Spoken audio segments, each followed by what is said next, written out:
Saya sampaikan kenapa saya ngomong kayak begini. Ini akibat kekritisan saya melihat orang-orang yang mengaku cucu Nabi, tetapi membuat kemungkaran, menyakiti perasaan orang terus.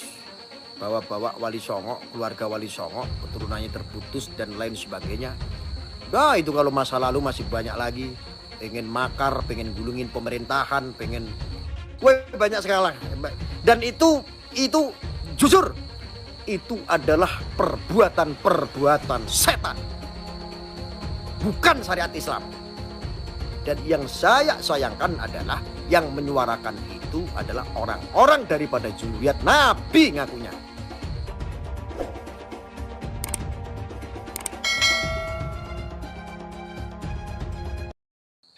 Ya, sebelum saya akhiri sebagai penutup, ini semua yang menonton, mohon maaf sekali lagi untuk para alim ulama, para kiai, para habaib yang nonton, para syahid dan syarif, semua umat muslim, wabil khususnya, wabil umumnya, semua netizen. Saya sampaikan kenapa saya ngomong kayak begini. Ini akibat kekritisan saya melihat orang-orang yang mengaku cucu Nabi, tetapi membuat kemungkaran, menyakiti perasaan orang terus. Bawa-bawa Wali Songo, keluarga Wali Songo, keturunannya terputus dan lain sebagainya. Nah itu kalau masa lalu masih banyak lagi. Pengen makar, pengen gulungin pemerintahan, pengen... banyak sekali. Dan itu jujur, itu adalah perbuatan-perbuatan setan, bukan syariat Islam. Dan yang saya sayangkan adalah yang menyuarakan itu adalah orang-orang daripada zuriat Nabi ngakunya. Gedek enggak? Gedek kiai. Mohon maaf para habaib. Tidak mengurangi rasa kehormatan saya terhadap panjenengan. Tidak mengurangi kecintaan kami terhadap panjenengan. Ini perlu saya sampaikan. Semua berawal dari itu. Semua berawal dari situ. Gedek. Kita sudah kenyang.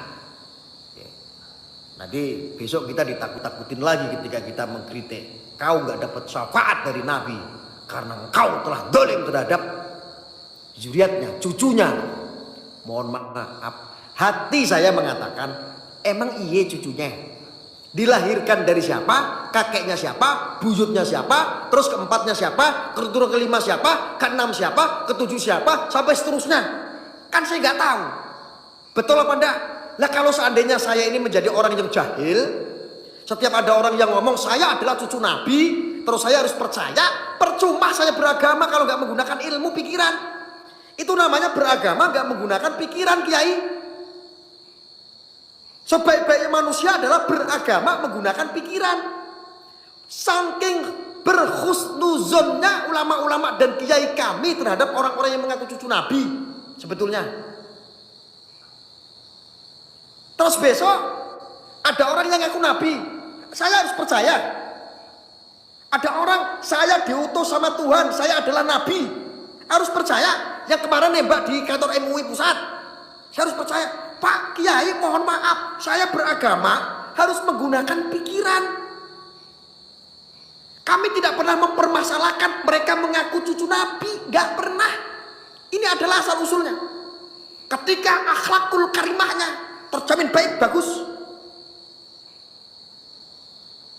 ketika adabnya perilakunya baik bagus, kita nggak soalkan. Yang jadi masalah ketika ada orang yang mengaku cucu Nabi tetapi sifatnya kayak iblis. Masya Allah.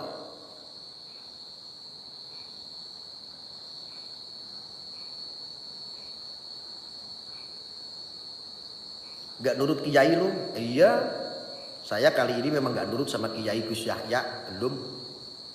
Tetapi saya tetap mencintai beliau, menghormati beliau. Dan saya tidak ikut.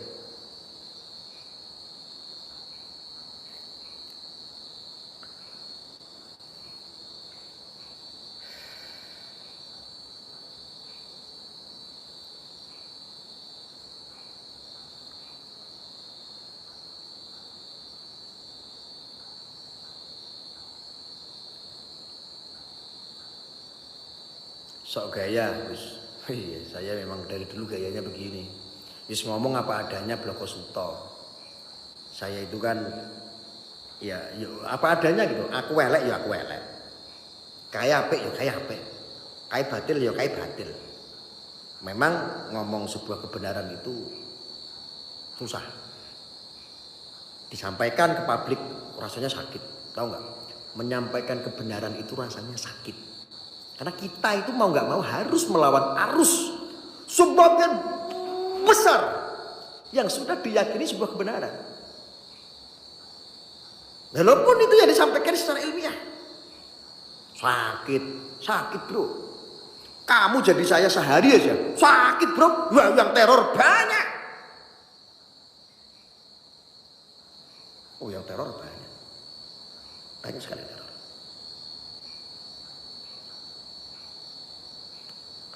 Kayak yang bener aja lu Arya. Saya nggak bener. Jangan ngikutin saya. Saya sedang mencari kebenaran. Kalau saya nggak bener, ya saya jawab saya nggak bener. Wong saya itu mudah-mudahan nggak mau lah punya sifat iblis.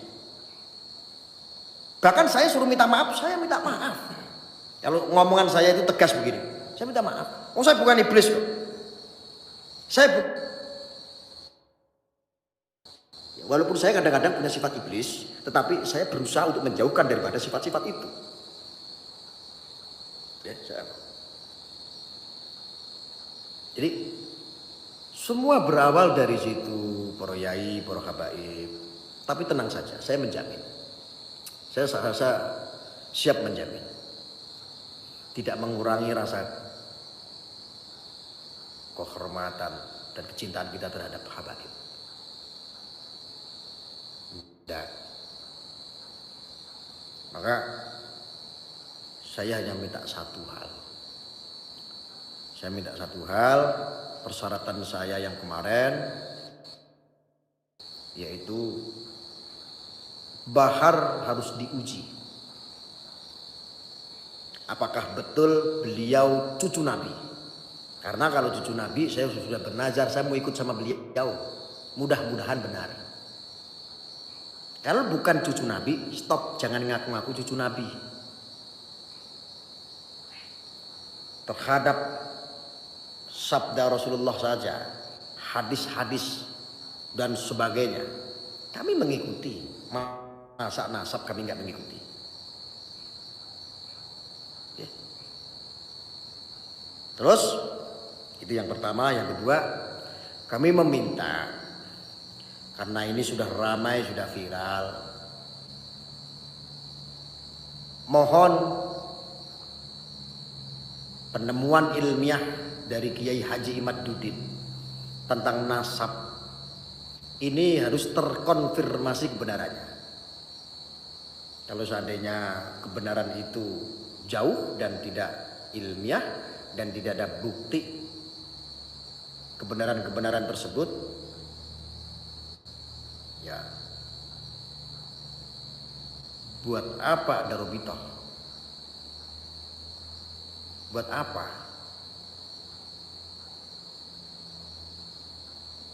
Gitu loh.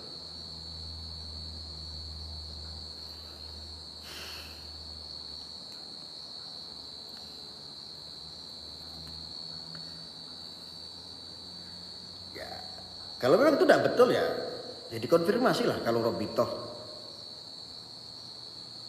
Ba'alawi ini bukan zuriat Rasul, cukup sebagai lembaga habaib saja, tidak apa-apa. Itu sih menurut saya. Jadi teman-teman nggak usah terlalu baper. Ya, saya nggak mau merugikan siapapun. Ya. Kalian kenapa sih komennya kok kayak begitu?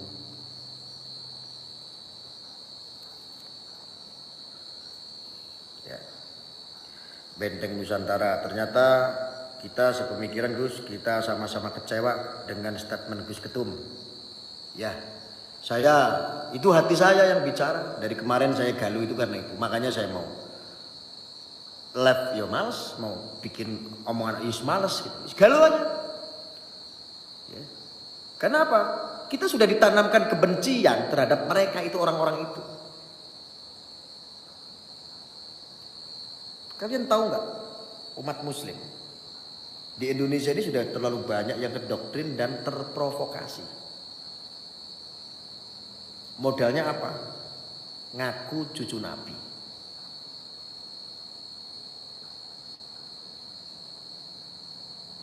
Jadi mohon izin dan mohon maaf Kiai nggih. Kok saya sendiri itu kok berpikiran begini. Kalau Anda itu zuriat Rasul, buktikanlah dengan cara perilaku, adab, keilmuan. Gak usah di war sana war sini. Insya Allah umat akan meyakini kok. Apa pernah Maulana Habib Lutfi itu bilang saya itu zuriat Nabi? Saya zuriat Nabi, tidak pernah. Tapi kenapa Maulana Habib Lutfi itu dicintai? Karena ya menunjukkan sesuatu sehingga orang melabeli beliau sebagai seorang habaib, seorang ulama, dan kebetulan beliau juga zuriat Rasul.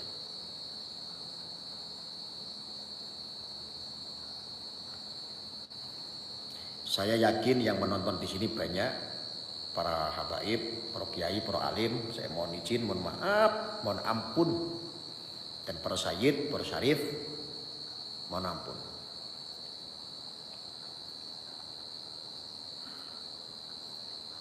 Jadi saya ngomong kayak begini ya, itu curhatan saya yang tadi saya sampaikan. Corong ini wis gedek, saking gedek ya. Dan sebagai penutup, ayolah pemerintah. Sudah saatnya pemerintah juga harus ikut andil menjembatani minimal. Menjembatani itu statement-statementnya Kiai Haji Imaduddin. Supaya apa? Untuk merujuk sebuah kebenaran. Kemarin soal dugaan ijazah palsu aja rame loh Kiai. Ijazah palsunya Jokowi aja rame loh. Itu loh masalah ijazah dipermasalahkan. Apalagi ini soal nasab. Keturunan-keturunan baginda besar Nabi Muhammad Shallallahu Alaihi Wasallam. Kok begitu sembarangan kah gitu? Orang-orang melabeli dirinya sendiri sebagai cucu Nabi. Kok remeh banget gitu jadinya. Itu secara tidak langsung, secara halus kan sudah menistakan Nabi saya, yaitu baginda besar Nabi Muhammad. Ya, itu aja yang bisa saya sampaikan, Kiai. Mohon maaf, mohon ampun sekali lagi. Upama statementku kayak begini, terus aku dipereksekusi, aku diparani wong, terus digerutuk wong, ya wis aku pasrah. Kayak kemarin ada ustadz di Surabaya kemarin, itu juga dipersekusi, didatangin sama orang-orang FPI, karena ada isu inilah itulah. Tetapi nggak jadi rame, terus yang mempereksekusi juga gagal, sampai ngancam-ngancam, gagal intinya. Dan saya meminta umat muslim sekarang harus berani. Sing waras ojo ngalah. Mulai saiki. Nggih. Gitu aja.